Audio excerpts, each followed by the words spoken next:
Great. Let's go ahead and run through a demonstration of how PaperBridge works. And so let's start from the very beginning. We're going to start with the journal entry. If you could just go over to your journal, and obviously you should write anything. You can use any journal, any ink, just for this to work. Let me write a little bit of an entry.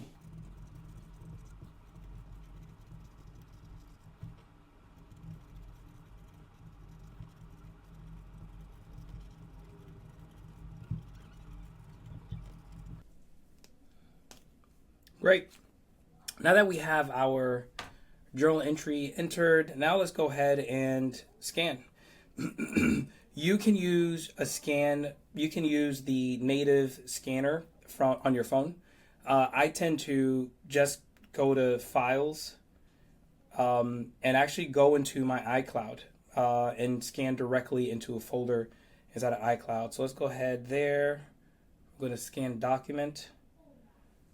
And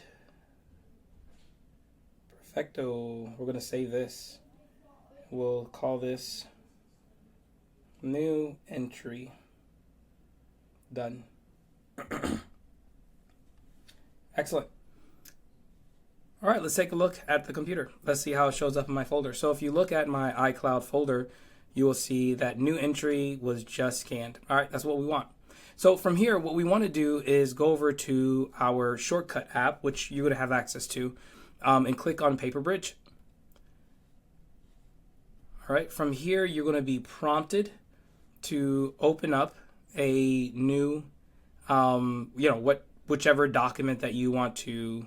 Let's do new entry, the one that we just created together, and we'll hit open. And from here, you'll see PaperBridge kind of thinking and working.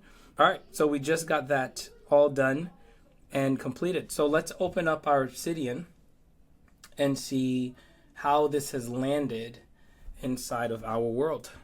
Here we are inside of Obsidian. Let's go over to PaperBridge and then we'll open entry practice, and there you have it. You can take a look at what we entered here. So entry practice, so I called it.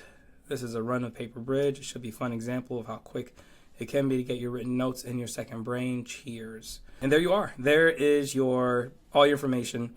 What's also cool about this is that PaperBridge will suggest a couple tags for you. So it'll kind of scan what you have and give you some potential ideas on what you might want to use as tags. And you can, of course, delete them or use them as just a good template, starting place. All right. I hope that's helpful.